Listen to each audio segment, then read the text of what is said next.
Fala pessoal, bem-vindos ao canal Usuário Mestre.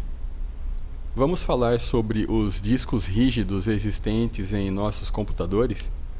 O que é, para que serve, como funciona? Roda a vinheta.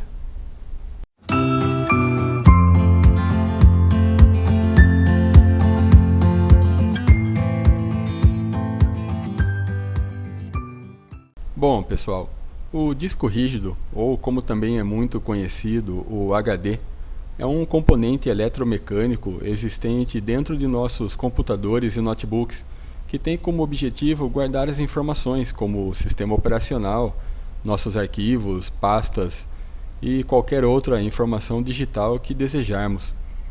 Ele é composto de uma placa de circuito eletrônico que recebe as instruções do sistema operacional, e dentro dele temos os discos magnéticos, onde os dados são armazenados. O primeiro HD compatível com o formato IBM PC foi produzido pela IBM no ano de 1957. Esse HD foi desenvolvido por um inventor estadunidense chamado Reynold Johnson, e que também foi funcionário da IBM por muitos anos. Esse primeiro HD tinha aproximadamente o tamanho de 2 geladeiras residenciais, e o peso de toda a sua estrutura era de mais ou menos 900 quilos. Isso mesmo, um HD de quase 1 tonelada.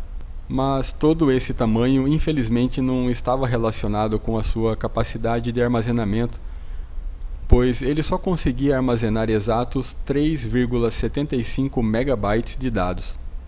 A sua estrutura era composta de 52 discos com faces duplas, o que permitia que uma escrita ou leitura fosse feita tanto na parte superior quanto na parte inferior.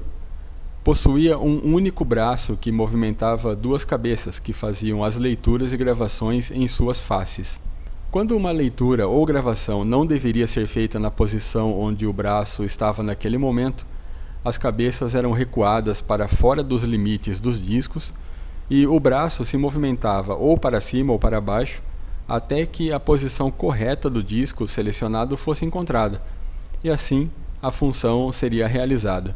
Se traçarmos uma linha do tempo a partir de agora, já no início dos anos 60, um novo modelo de HD foi lançado. O ano era 1962, e a IBM fez o lançamento de um HD chamado de 1301. Era um pouco mais sofisticado que o seu antecessor, e nesse modelo também existia a divisão dos antigos 52 discos para 2 módulos contendo 25 discos cada um. Outra evolução drástica foi a quantidade de cabeças de leitura e gravação, que saltaram de 2 para 48 cabeças, e consequentemente o tempo necessário para realizar qualquer uma dessas tarefas também diminuiu. Um outro HD, batizado de 1311, já teve o seu tamanho reduzido ao tamanho de uma máquina de lavar roupas, e também possuía partes de armazenamento móvel, onde era possível acrescentar novos discos para ampliar a sua capacidade. Já nos anos 70, um novo HD foi desenvolvido, com menor tamanho e com maior capacidade de armazenamento. Dessa vez o HD também ficou muito conhecido como Winchester. Praticamente já não se falava mais HD, somente Winchester. Já nos anos 80, os HDs eram parte integrante dos computadores pessoais. Mesmo com a sua baixa capacidade de armazenamento, de apenas 10 megabytes, para os softwares da época, esses 10 megabytes de espaço não eram problema. Nos anos 90, ao contrário da evolução para diminuir o tamanho físico dos HDs, que já tinham os seus 3,5 e 2,5 polegadas, uma empresa fabricante de HDs muito conhecida, chamada de Quantum, desenvolveu um HD chamado de Bigfoot, com suas 5,25 polegadas e com espaço para armazenamento que variavam entre 2 GB e 6 GB. Foram vendidas inúmeras unidades do Bigfoot, pois, tirando o seu tamanho desproporcional ao que os usuários estavam acostumados, ter um HD maior fisicamente, mas com um espaço interno de 2 ou 6 GB era um salto gigantesco. e também estava acompanhando os aplicativos que inevitavelmente estavam crescendo na mesma proporção. Nos anos 2000, a evolução dos HDs já estava bem avançada. Não se falava mais em HDs com menos de 10 GB. Novas velocidades de rotação dos discos foram desenvolvidas. Esses novos HDs contavam com velocidades de 5.400 RPM e também 7.200 RPM. Velocidades essas que são utilizadas até hoje. Também surgiram os HDs com rotação entre 12.000 e 15.000 RPM, mas esses já eram voltados para a utilização em servidores. Bom, chega de fatos históricos e vamos falar um pouco sobre a parte técnica dos HDs. Dentro do corpo metálico da HD, podemos encontrar os discos, ou também chamados de pratos, onde os dados são armazenados. Eletroímãs muito pequenos que ficam nas cabeças localizadas no final dos braços móveis que são os responsáveis por inserir e recuperar informações através das trilhas existentes nesses discos. Os dados, que na verdade são sequência de bits 0 e 1, são precisamente alocados e registrados para que possam ser localizados com rapidez em uma pesquisa futura. O HD também é considerado um tipo de memória, mas diferente dos pentes de memória RAM, o HD é um tipo de memória não volátil. Mesmo que o computador seja desligado, os dados continuam salvos. Graças à evolução da tecnologia, hoje em dia é possível encontrar HDs com espaço para armazenamento que podem chegar aos seus 20 terabytes, e acredita-se que daqui a alguns anos possam chegar aos seus 100 terabytes. Falando um pouco sobre a sua interface de conexão, os HDs mais antigos eram conectados nas placas-mãe através de um cabo de dados que possuía uma transferência paralela, chamada de flat cable, ou cabo de fita. O flat cable fazia a ligação entre o HD e uma conexão com o mesmo nome na placa-mãe.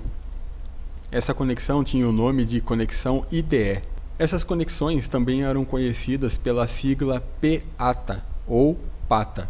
Seu sucessor, o HD SATA, ou também conhecido como SATA, já possuía uma interface de conexão bem menor e muito mais rápida quando se trata de transferência de dados. Enquanto a conexão PATA está limitada aos seus 133 MB por segundo, a conexão SATA pode atingir até 600 MB por segundo. E como fica a classificação das vantagens e desvantagens de se utilizar um HD? Bom, uma das vantagens é, sem dúvida, a quantidade de espaço para armazenamento em relação ao seu custo, se comparado com os atuais SSDs. Você pode adquirir um HD de 2 ou 3 terabytes pelo mesmo preço de um SSD de 1 terabyte, ou às vezes até menos, dependendo da marca. Outra vantagem é a quantidade ilimitada de gravações no HD.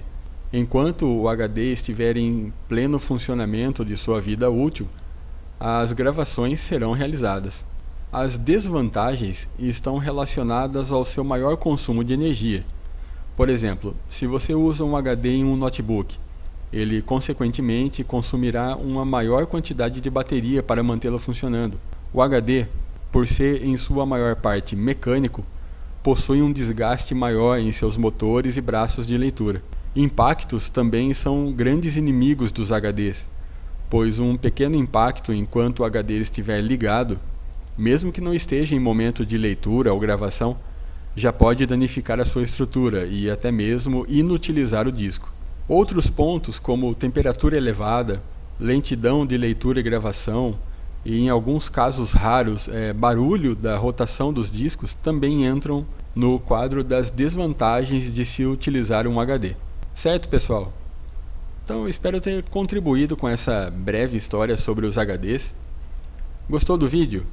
Deixa seu like, se inscreve no canal, ativa o sininho para você receber as notificações. Muito obrigado e até o próximo.